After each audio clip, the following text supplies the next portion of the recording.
আসসালামু আলাইকুম। আশা করি সবাই ভালো আছেন। আজকে আমি আলোচনা করব এই প্রবাসীদের ক্ষেত্রে ইনকাম ট্যাক্স রিটার্ন।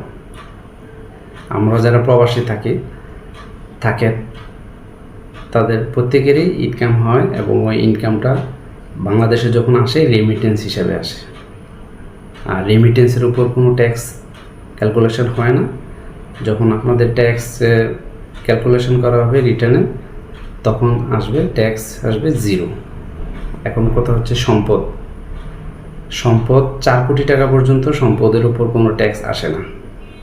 সুতরাং যাদের সম্পদ 4 কোটি টাকার কম বেশিও যদি আসে, তাও তার একটা ন্যূনতম 4 কোটি টাকার অধিক যদি কারো সম্পদ থাকে তখন একটা ন্যূনতম একটা ট্যাক্স থাকে, আদারওয়াইজ ট্যাক্স থাকে না। এবং আমি আবার রিমাইন্ড করে দিতে চাচ্ছি, সম্পদের উপর কোনো ট্যাক্স হয় না, ট্যাক্স হয় ইনকামের উপর, যে কারণে একটা নাম দেওয়া হয়েছে ইনকাম ট্যাক্স।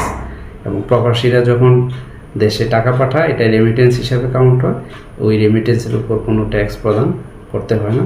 যখন এটাকে রিটার্নে সাবমিট করা হয় তখন এটাকে ক্যালকুলেশন আসবে 0। সুতরাং যারা প্রবাসে থাকেন, আপনারা যখন দেশে আসেন, আপনারা হয়তো সঞ্চয়পত্র কিনেন বা ফ্ল্যাট কিনেন, জমি কিনেন, এসব ক্ষেত্রে PSR proof of return submission copy জমা দিতে হয়, যে কারণে আপনারা নির্দিষ্ট সময়ে 1 জুলাই থেকে 30 নভেম্বরের মধ্যে আয়কর রিটার্ন সাবমিট করে নেবেন। সেক্ষেত্রে ট্যাক্সের পরিমাণ আসবে 0। ধন্যবাদ সবাইকে। আসসালামু আলাইকুম।